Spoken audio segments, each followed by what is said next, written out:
Assalamualaikum warahmatullahi wabarakatuh. Perkenalkan, nama saya Maulida Zatulimila dari kelas 11 MIPA 7. Di sini saya akan membahas tentang perlawanan rakyat Indonesia terhadap hegemoni kongsi dagang abad ke-16 sampai abad ke-18. Yang pertama ada Aceh versus Portugis dan VOC. Setelah Malaka jatuh ke tangan Portugis pada tahun 1511, justru membawa hikmah bagi Aceh. Banyak para pedagang Islam yang menyingkir dari Malaka menuju ke Aceh. Hal ini telah mendorong Aceh berkembang menjadi bandar dan pusat perdagangan. Perkembangan Aceh yang begitu pesat ini dipandang oleh Portugis sebagai ancaman. Oleh karena itu, Portugis berkehendak untuk menghancurkan Aceh.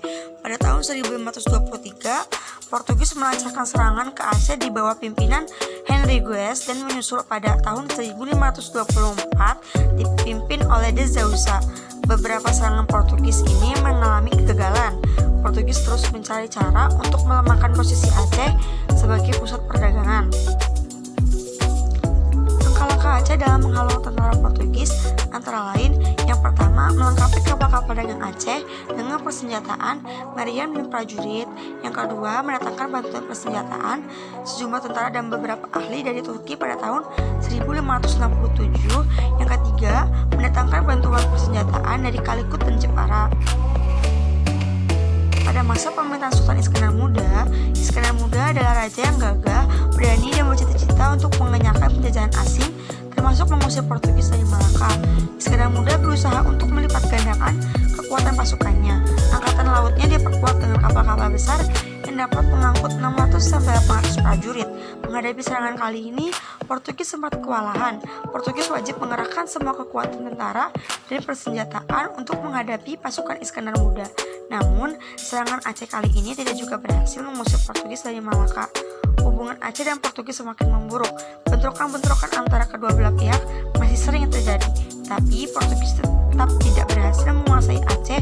Begitu juga Aceh tidak berhasil mengusir Portugis dari Malaka. Yang berhasil mengusir Portugis dari Malaka adalah VOC pada tahun 1641. Yang kedua ada Maluku angkat senjata.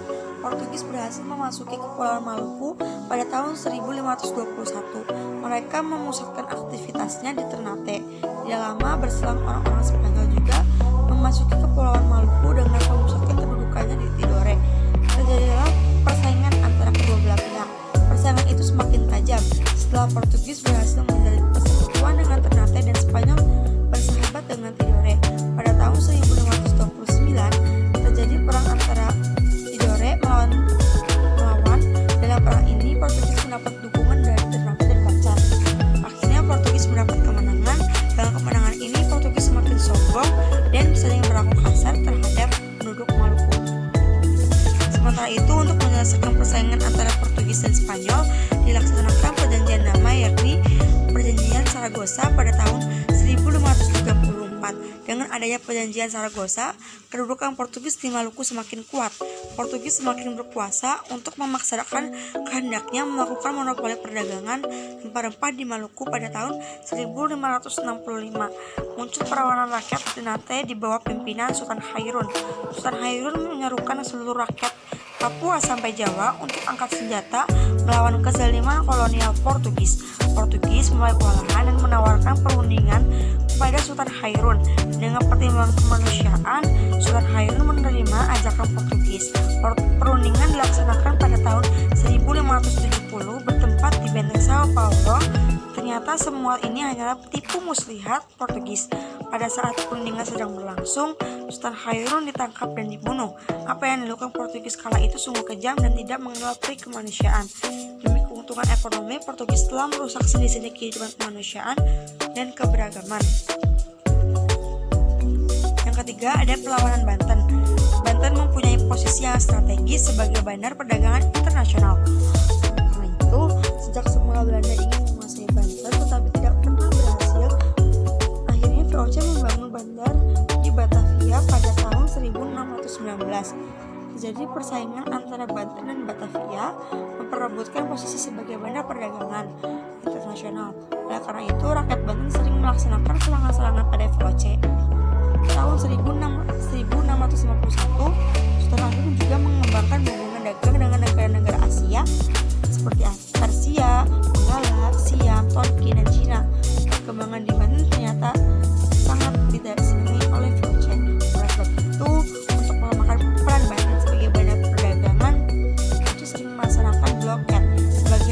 Sultan Ageng juga mengirim beberapa pasukannya untuk mengganggu kapal-kapal pedagang VOC dan menimbulkan gangguan di Batavia.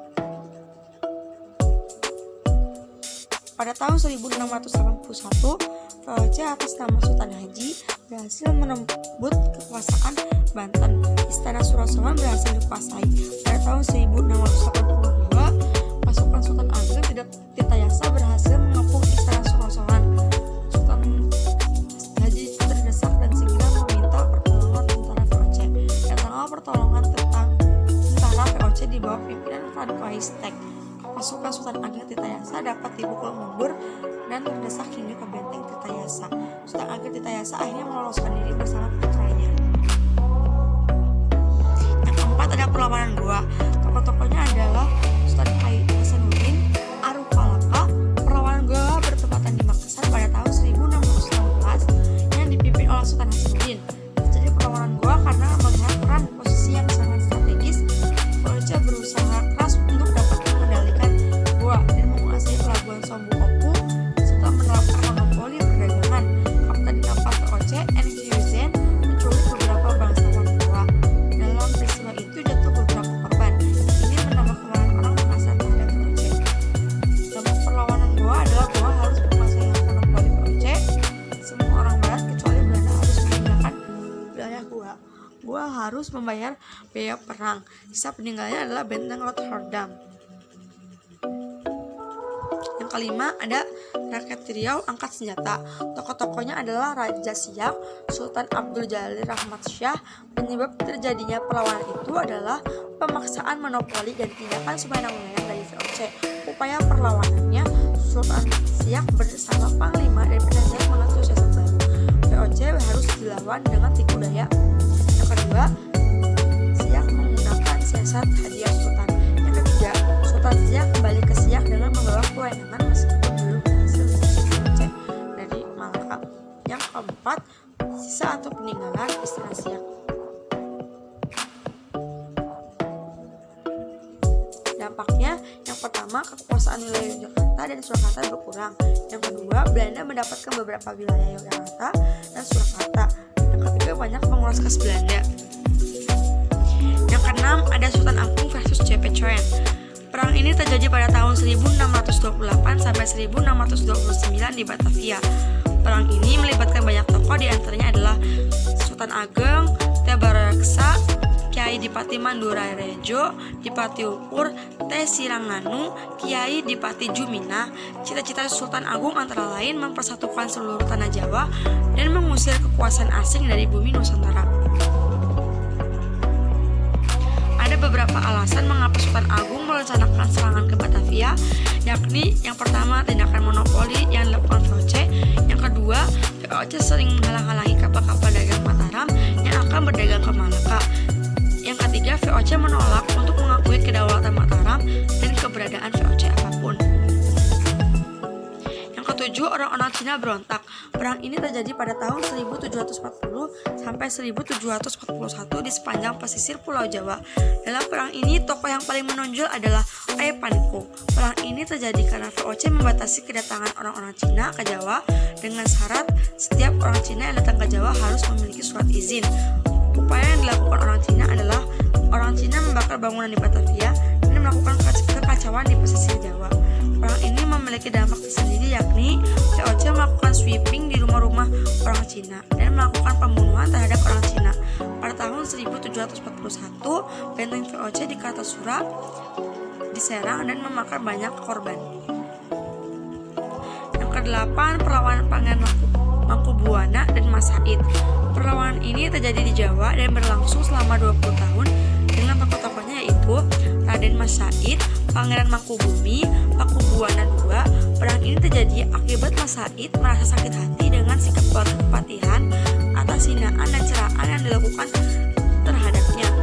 Upaya Mas Said dalam perlawanan ini adalah Mas Said yang diikuti oleh R. Sutawijaya dan Suradiwangsa pergi keluar kota untuk menyusun kekuatan. Kemudian Mas Said pergi menuju Nglaroh untuk memulai perlawanan.